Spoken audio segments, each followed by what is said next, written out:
I love talking to this man, especially when it comes to our health, and it is Dr. Ian Smith.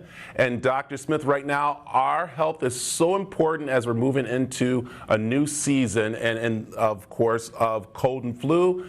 And again, health is so important to have right now, am I right? Absolutely, Brad. You know, cold and flu season, we've been talking about the dangers of cold and flu season on top of the pandemic, and here we are.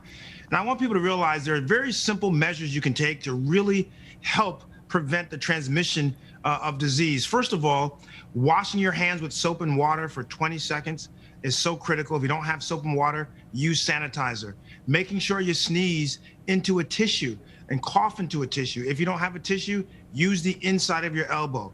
But Brad, people need to pay attention to the symptoms of cold and flu. Things like fever, headache, sore throat, chest congestion, cough. These are things you have to pay attention to. Now, listen, there's no cure for the common cold or the flu, but you can get symptomatic relief.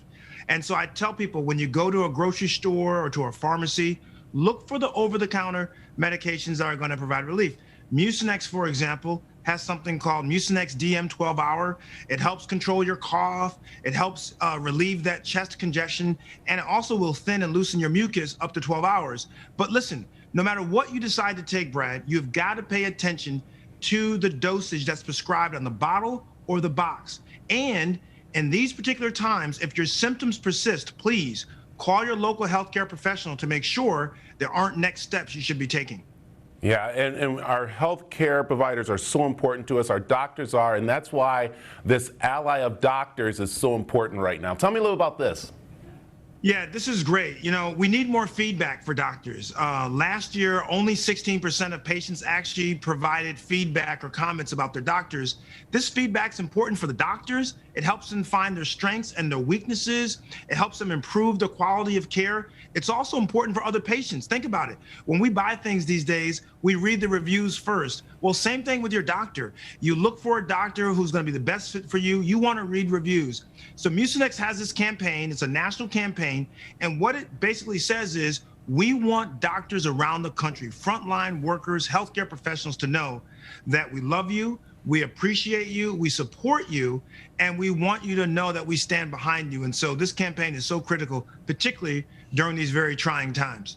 Yeah, and I'll tell you, you know firsthand about, of course, how having the support there helps you become a better doctor, and that's why this campaign is going to be definitely important to us right now. Yeah, the other thing is that people can actually pay it forward. So Mucinex is going to donate $20 for every single first review that is put on healthgrades.com over the next, to the end of the year, 2020, up to $20,000. And they're going to donate it to the United Negro College Fund, because it's all about fostering and empowering that next generation of frontline heroes. So you can do a good thing for your doctor by leaving a review, a good thing for the patients, and a good thing for future frontline workers. So I love it. It's great. Okay, how can people find out more about getting involved? Yeah, so go to healthgrades.com to leave that review. And if you do have a cold or the flu symptoms, go to mucinex.com and read up about it to see what you might be able to do. Perfect. Dr. Smith, thank you. It's always great having you join us here. Nice talking to you, Brad. Stay safe, please.